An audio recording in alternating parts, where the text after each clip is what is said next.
Over in the NFL, the Steelers' waiting game continues for Aaron Rodgers. Let's call it an information darkness retreat. Mind you, Pittsburgh cleared the path for the fourth-time All-Pro after Russell Wilson and Justin Fields got up out of there, leaving a standing offer on the table for Rodgers. I'm banking on our senior NFL writer, Jeremy Fowler, to help us shed some light on this here situation. Now, Jeremy, what more can you tell us about where things stand between Aaron Rodgers and the Steelers currently? Yeah, well, people I've checked with the team say that they remain optimistic about Aaron Rodgers. They have had contact with Rodgers in recent weeks, but they don't have a hard and fast update. So they wish they had more clarity here, but this looks like systems go that he is plan A. They're going to wait this out. They know that he's had some family things or some personal issues that he's talked about in the Pat McAfee show that he has to work through. And so they're willing to remain patient. I saw team president Art Rooney II at the owners' meetings earlier this week. He said, we're going to wait, quote, a little while longer. So Rodgers plan A, Kirk Cousins could be a viable plan B. After making some calls today, I do believe he's been on their radar. If something were to fall through with Rodgers, certainly they could reconvene, call Atlanta, see if they could try to shake something out. But right now, Rodgers is the guy. Now, Art Rooney may be willing to wait, but that's not necessarily the case for Jalen Ramsey. He's probably waiting with a little bit more bated. We're back here on CBS Sports HQ, where the Pittsburgh Steelers begin OTAs next week. And at this very moment, no recent movement on the Aaron Rodgers front. However, Pittsburgh Steelers owner Art Rooney continues to hold out on free agent quarterback Aaron Rodgers to solidify plans ahead of the 2025 season. But the time is really running out. So will it actually be worth the wait? It's possible.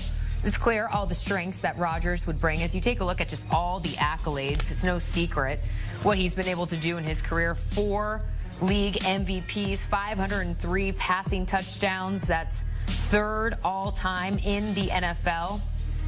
But it's no secret also, Tommy, that the Steelers need a good quarterback. Yeah, they tried last year with 2 different guys, and it didn't really work out for them. They did, as you take a look at the Steelers starting quarterbacks last season and what numbers they were able to put up.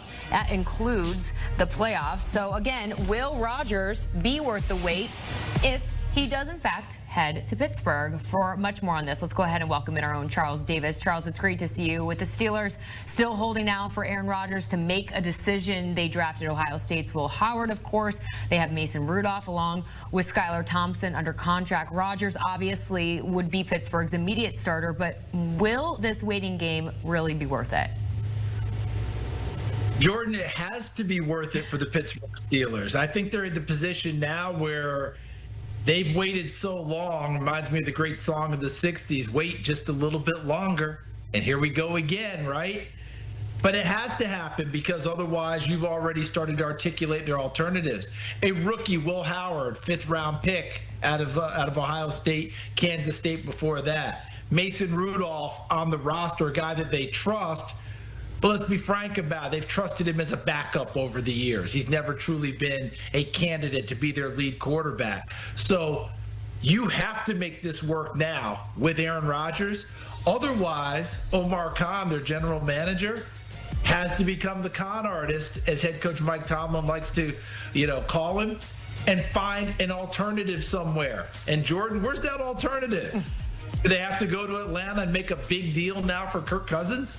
Because that's about where we've headed at this stage of the game. It has to work out for them. Well, we will wait and see. It doesn't look like he'll be showing up for OTAs next week in Pittsburgh, but maybe minicamp, who knows? We will, of course, keep everyone posted here on HQ. Elsewhere, the New York Jets OTAs got underway this week. This franchise, Charles, hasn't had a playoff appearance in 14 years. So now with new quarterback Justin Fields at the helm, could the Jets' playoff drought come to an end behind Justin Fields this season, Charles? What do you think? It could. Absolutely it could. This could be one of those greatness a year later than expected. Really 2 years because of the Aaron Rodgers time in New York. We thought it was going to be 2 years ago. He gets hurt 4 plays into the season. Could it be now it's going to be realized last year? It doesn't happen for them. Now they're under new management, new quarterback. Expectations are high. Could it happen? Absolutely. Do I think it's going to happen? No, I don't.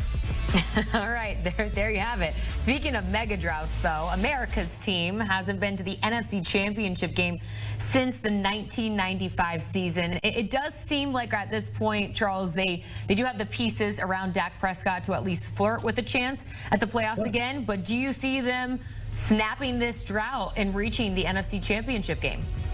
Once again, it absolutely could. I love Brian Schottenheimer as a new head coach. The energy he's going to bring, the creativity on offense, a respected mind around the NFL, a guy who grew up in it. His father should be in the Hall of Fame as a head coach. So he gets it. He understands it. But there's just something about being in Dallas, and there's something also about being in the NFC East, where the Philadelphia Eagles are going to come back. And look, if they didn't need to be more hungry, the offseason controversy about their favorite play gives them a little more fuel to the fire. Washington jumped out last year, surprised everyone, didn't stand pat, really had a big offseason trying to fortify their team. Dallas, of course, had a good offseason as well. But are they the best team in that division? I think they're the third best team. So my answer is no. Uncharted waters in the NFC East. It's going to be a fun season. Well, while we're on the topic of just droughts that are looking to end in the 2025 season and the storied history of the Chicago Bears, 0 quarterbacks have thrown for 4,000 yards in a single season. Caleb Williams finished last season with 3,541 yards. And after elevating this offense, the weapons around him this offseason, does he eclipse that 4,000-yard mark in 2025, Charles? Jordan, let's go back and go through the names. All right, Bobby Douglas, the left-hander who could run like crazy. He didn't hit that number. Vince Evans, who was the hope for a while in Chicago. Bob Avellini. Jim McMahon should have. Really thought that was going to happen with him, but a lot of injuries, just couldn't stay fully healthy. Plus, they were a run-first team during his time. We could go on and on. The numbers of quarterbacks there. We talk about Cleveland all the time. Chicago's run their number of quarterbacks as well. This year it ends. Ben Johnson, new head coach, new style of offense, the creativity he brings, the receivers he has out wide, adding in Colston Loveland at tight end to go with Cole Kmet. They'll be able to run it a little bit with DeAndre Swift and open up some of those passing lanes. Caleb Williams, year 2. The Chicago Bears, 4,000 yards. It's over, Jordan. It is over. You heard it here first. Charles Davis, always great to see you, Mike. And a potential trade there? Yeah, so I was told Miami has been in contact and in talks with several teams about Ramsey. So nothing imminent yet, in part because of that $24 million in guarantees that he is owed in 2025. The Dolphins haven't shown a willingness to pay a lot of that money. Neither do teams. Now, the LA Rams have been loosely involved here. You know, they won a Super Bowl with Ramsey. They're very familiar with the player. Nothing hard and fast, though, as far as a deal. NFC East could be one to watch. Dallas Cowboys, look, they made 3 trades this offseason, 4 players on rookie deals. Could they make a 4th trade on an NFL veteran who's on a bigger contract, certainly, but they need cornerback help?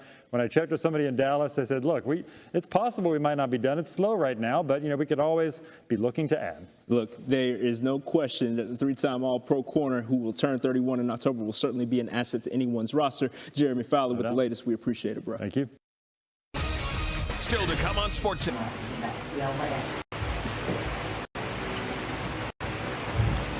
Xin chào các bạn nha. Ngày hôm nay mình sẽ hướng dẫn các bạn cắt giản. Bây giờ mình sẽ hướng dẫn các bạn cắt giản đó là đây là lọ hạt tiêu nha. Bây giờ mình sẽ bắt đầu